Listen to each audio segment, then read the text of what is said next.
Roma não era apenas uma cidade, era uma arena de lobos, onde o sangue nobre muitas vezes se misturava à poeira da desgraça. Em meio aos becos barulhentos da Suburra, o bairro mais pobre da capital, um jovem chamado Caio Júlio César via seu nome, outrora ligado aos deuses, ser arrastado pela lama das perseguições políticas. A sombra que perseguia César não era a fome das estepes, mas a lâmina do ditador Sula. Por pertencer a uma facção rival e ter laços familiares com os inimigos do Estado, o jovem César viu sua herança ser confiscada e sua vida ser colocada a prêmio. Imagine a tensão. Um aristocrata de sangue puríssimo, escondendo-se em casebres fétidos, mudando de esconderijo todas as noites, sabendo que um único passo em falso significaria a ponta de um gládio em sua garganta. Mas é no abismo que o caráter é temperado. Sula, em um gesto de clemência que mais tarde chamaria de erro fatal, poupou César, dizendo: "Neste jovem há muitos Mários." César não aceitou a vida como um sobrevivente humilhado, ele a aceitou como um estrategista exilado. Ele fugiu de Roma para servir no exército na Ásia, onde conquistou a coroa cívica, a maior honraria por salvar a vida de um soldado em batalha. A glória começava a brilhar através das rachaduras de sua ruína. Considere um momento em que o destino testou sua audácia. Capturado por piratas no Mar Egeu. Enquanto qualquer outro homem tremeria e imploraria pela vida, César riu. Quando os piratas pediram 20 talentos de prata por seu resgate, ele se sentiu insultado e ordenou que pedissem 50, alegando que eles não sabiam quem haviam capturado. Durante o cativeiro, ele não se comportou como prisioneiro, mas como um mestre, lendo poesias para os piratas e prometendo que assim que fosse solto, voltaria para crucificar a todos. Eles riram. César não. Semanas depois, ele cumpriu cada palavra. Ao retornar a Roma após a morte de Sula, César entendeu que o poder em uma república em decadência não vinha apenas das espadas, mas da voz. Ele se tornou um mestre da retórica, um advogado implacável que usava as leis como escudos e as palavras como dardos. Ele não queria apenas cargos, ele queria o povo. Ele gastou fortunas que não tinha para oferecer jogos e banquetes monumentais, endividando-se até o pescoço para comprar a lealdade das massas. Analise o momento de virada psicológica na Espanha. Diante de uma estátua de Alexandre o Grande, César chorou. Aos 33 anos, ele percebeu que Alexandre já havia conquistado um mundo conhecido, enquanto ele, César, ainda não havia feito nada memorável. Aquela dor da mediocridade foi o combustível final. Ele não voltaria para Roma para ser apenas mais um senador. Ele voltaria para ser o centro da engrenagem. Ele formou uma aliança impensável, o primeiro triunvirato. Uniu a riqueza imensa de Crasso e a força militar bruta de Pompeu ao seu gênio político. Juntos, eles eram um monstro de 3 cabeças que governava às sombras da República. Mas César sabia que, em um ninho de cobras, a única forma de não ser picado é ser a cobra mais forte. Sinta a transição de poder. Para obter a glória militar necessária para eclipsar seus rivais, César garantiu o governo da Gália. Ele deixou para trás as intrigas de mármore do Senado para entrar nas florestas úmidas e selvagens do norte. Ali, no limiar da civilização romana, as sombras de seu passado político dariam lugar à glória de sangue das legiões. A partir deste ponto, o homem das leis daria lugar ao senhor da guerra. O mundo estava prestes a descobrir que por trás do sorriso charmoso do aristocrata endividado, escondia-se a mente militar mais afiada que a Europa já conhecera. A sorte estava sendo preparada, e o Rubicão, embora distante, já começava a fluir no horizonte de sua mente. Este é o início da subida, onde a humilhação do exílio se transforma na fome de um império, onde César decide que prefere ser o primeiro em uma aldeia do que o segundo em Roma. A jornada para a divindade estava apenas começando. A Gália era um labirinto de florestas densas, pântanos traiçoeiros e tribos guerreiras que nunca haviam se curvado a ninguém. Para Roma, era o fim do mundo conhecido. Para César, era o laboratório onde ele forjaria o exército mais leal da história. Ele não chegou apenas como um general, mas como um engenheiro do caos. Ele sabia que para conquistar um povo fragmentado, ele precisava ser mais rápido que as notícias e mais brutal que as lendas. Visualize a mudança de cenário. César trocou a toga de seda pela armadura de couro e metal. Ele marchava a pé com seus soldados, comia o mesmo pão duro e dormia sobre o mesmo céu frio. Essa não era apenas uma escolha de liderança, era uma estratégia de sedução. Suas legiões, a famosa 10ª Legião em especial, não lutavam mais por Roma, elas lutavam por César. Ele transformou homens comuns em uma extensão de sua própria vontade. Analise agora a genialidade tática que deixou o mundo boquiaberto.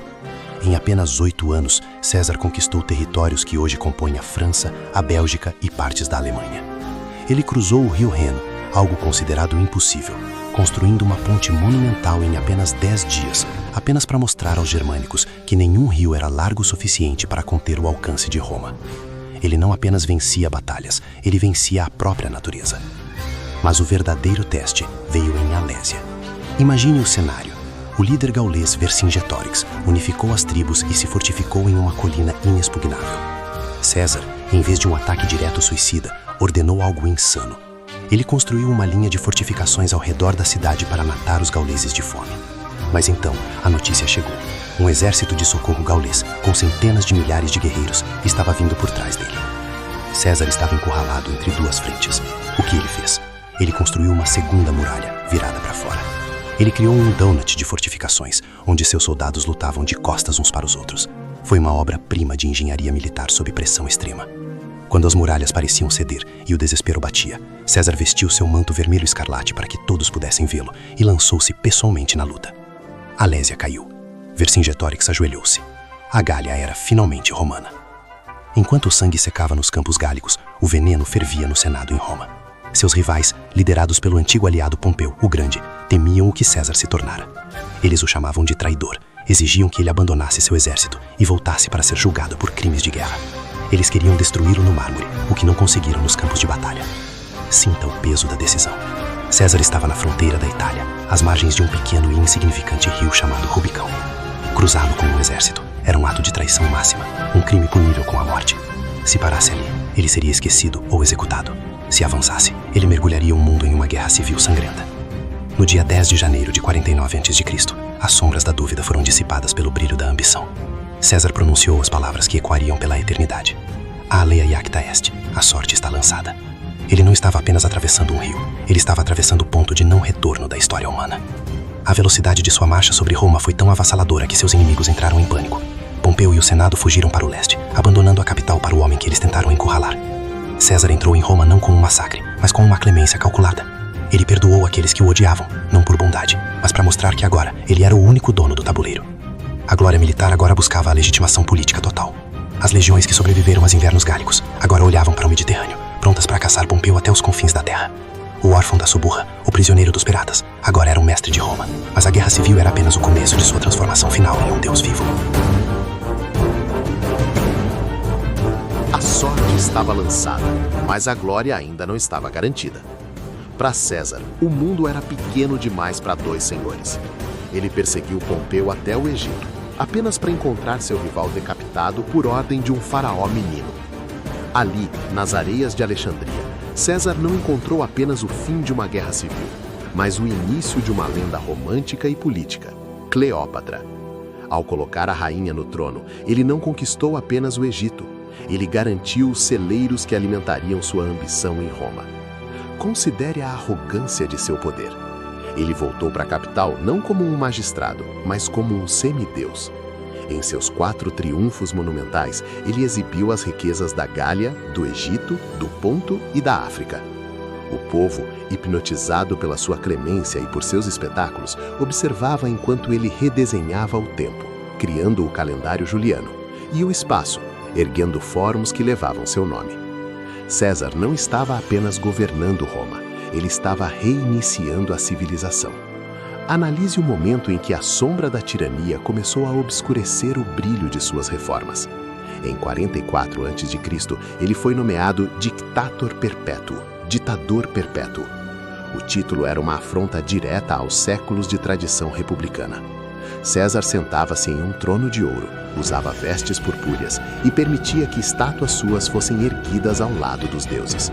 Para os senadores que ainda acreditavam na liberdade, César não era mais um herói. Ele era um tumor que precisava ser removido para que a República vivesse. A tensão nos corredores do Senado era palpável. Homens que César havia perdoado, como Marco Bruto, viam-se divididos entre o amor pelo homem e o amor pela instituição. Eles conspiravam nas sombras, acreditando que a glória de César era o veneno de Roma. O mestre da estratégia, que sobreviveu aos piratas e às hordas germânicas, agora ignorava os avisos de adivinhos e os pesadelos de sua esposa. Sua autoconfiança havia se tornado sua armadura e sua fraqueza. 15 de março de 44 a.C., os Idos de Março. Ao entrar no teatro de Pompeu, César foi cercado por aqueles que chamava de amigos. 23 punhaladas rasgaram a carne do homem que se sentia invencível. Dizem que, ao ver Bruto entre os assassinos, ele cobriu o rosto com a toga, aceitando o abraço gélido da morte. Ele caiu aos pés da estátua de seu antigo rival, Pompeu, em um círculo poético de sangue e ferro. Mas a ironia da história é cruel com os conspiradores. Eles mataram o homem, mas libertaram o mito. O assassinato de César não salvou a República, ele a destruiu para sempre. O vácuo de poder deixado por sua morte deu lugar a uma carnificina ainda maior, da qual emergiria seu herdeiro, Otávio, como o primeiro imperador de Roma. Contemple a escala do seu legado. O nome César deixou de ser um sobrenome para se tornar o título de soberania por 2 milênios, transformando-se em Kaiser na Alemanha e Tsar na Rússia. Ele provou que, embora o corpo seja mortal, uma visão moldada pela disciplina e pela audácia pode se tornar eterna. Ele transformou uma cidade de tijolos em um império de mármore e uma república caótica em uma ordem mundial. Olhe para o busto de mármore que resta dele hoje. Aqueles olhos que uma vez choraram diante de Alexandre, agora observam uma história que ele próprio escreveu. César entendeu que a maior glória não está em evitar as sombras, mas em caminhar através delas até que a própria luz se curve à sua vontade. Este é o encerramento da jornada de Júlio César no Sombras e Glória, um lembrete de que o poder absoluto tem um preço, mas a imortalidade é reservada apenas para aqueles que ousam pagar. O homem caiu, mas o império que ele sonhou dominaria o mundo por séculos. Inscreva-se para continuar desbravando os manuais de poder da antiguidade. No próximo capítulo, as sombras de um novo conquistador revelarão uma nova glória, onde o passado revela a força para o presente. Até a próxima batalha.